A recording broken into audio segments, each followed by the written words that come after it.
ನಮಸ್ಕಾರ ವೀಕ್ಷಕರೇ, big boss Kannada season 11 ಇಂದು ಇವತ್ತಿನ ಲೈವ್ ಅಪ್ಡೇಟ್ಸ್ ಏನಪ್ಪ ಅಂದರೆ, ವಾರದ ಕತೆ ಕಿಚ್ಚನ ಜೊತೆ ಎಪಿಸೋಡಲ್ಲಿ ಏನಾಗ್ತಿದೆ, ಬಿಗ್ ಬಾಸಲ್ಲಿ ಕಾಣಿಸ್ಕೊಂಡ ಗೋಸ್ಟ್, ಜನ ಹೇಳ್ತಿರೋದೇನು, ಬಿಗ್ ಬಾಸ್ ಮನೆಯಲ್ಲಿ ಆಗ್ತಿರೋದೇನು ಅಂತ ನೋಡೋಣ.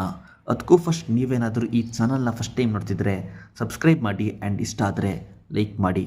ಪಾಯಿಂಟ್ ನಂಬರ್ 1, ಬಿಗ್ ಬಾಸ್ ಮನೆಯಲ್ಲಿ ಗೋಸ್ಟ್ ನೋಡಿ ಎಲ್ಲರೂ ಹೆದರ್ಕೊಳ್ತಾರೆ.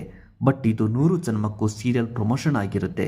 ಹಿಂದೆ ಏನಾದರೂ ಕಾಣಿಸ್ತಿದ್ಯಾ ಚೈತ್ರಕ್ಕ ಅಂತ ಗೌತಮಿ ಕೇಳಿದ್ದು ಇಡೀ ಮನೆ ಹೆದರ್ಕೊಂಡು. ಜೊತೆಗೆ ಹೈಲೈಟ್ ಆಗಿರೋದು ಏನಪ್ಪ ಅಂದರೆ, ಹ್ಯೂಜ್ ಪರ್ಸ್ನಾಲಿಟಿ ಇರೋ ರಜತ್ ಹೆದರ್ಕೊಂಡು ಜಂಪ್ ಮಾಡ್ತಾ ಕಿರ್ಚ್ಕೊಂಡು ಹೋಗೋದು ಸಖತ್ ಫನ್ನಿಯಾಗಿದೆ.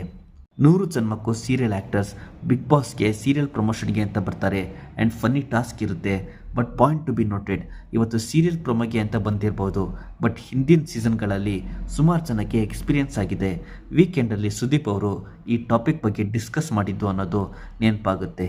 ಪಾಯಿಂಟ್ ನಂಬರ್ 2, ಲಕ್ಸುರಿ ಬಜೆಟಲ್ಲಿ Chaitra and Mokshitha performance naturally ಫನ್ನಿಯಾಗಿತ್ತು. ಈ ಟಾಪಿಕ್ ಬಗ್ಗೆ ಕಿಚ್ಚ ಅವರು ಇವತ್ತು ಮಾತಾಡ್ಬೋದು.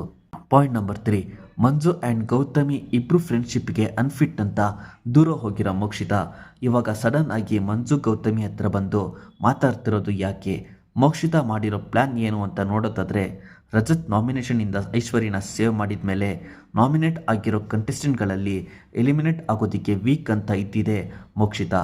ಸೊ ಹೇಗಾದರೂ ಸೇವ್ ಆಗಬೇಕು ಅಂತ ಏನಾದರೂ ಮೋಕ್ಷಿತಾ ಮಾಡಿರೋ ಪ್ಲ್ಯಾನ ಇದು ಅಂತ ಜನ ಕೇಳ್ತಿದ್ದಾರೆ. ಪಾಯಿಂಟ್ ನಂಬರ್ 4, ಚೈತ್ರನ ಟಾರ್ಗೆಟ್ ಮಾಡಿ ಕಂಟಿನ್ಯೂಸ್ ಆಗಿ 4 ವೀಕ್ಸಿಂದ ಕಲ್ಪೆ ಕೊಡ್ತಿದ್ದಾರೆ. ಟಾಸ್ಕ್ ವಿನ್ ಆಗಿ ಭವ್ಯ ಸೆಕೆಂಡ್ ಟೈಮ್ ಬಿಗ್ ಬಾಸ್ ಮನೆ ಕ್ಯಾಪ್ಟನ್ ಆಗಿದ್ದಾರೆ. ಬೆಸ್ಟ್ ಪರ್ಫಾರ್ಮೆನ್ಸ್ ಅಂತ ತ್ರಿವಿಕ್ರಮ್ಗೆ ಉತ್ತಮ ಸಿಕ್ಕಿದೆ. ಕಿಚ್ಚನ ಚಪ್ಪಾಳೆ ಯಾರಿಗೆ ಸಿಗಬೇಕು ಅಂತ ಕಮೆಂಟ್ ಮಾಡಿ. ಇದಿಷ್ಟು ಇವತ್ತಿನ ಅಪ್ಡೇಟ್ಸ್. ಇನ್ನು ಇಂಟ್ರೆಸ್ಟಿಂಗ್ ಅಪ್ಡೇಟ್ಸ್ಗೆ ಈ ಚಾನಲ್ನ ಸಬ್ಸ್ಕ್ರೈಬ್ ಮಾಡಿ. ನಮಸ್ಕಾರ.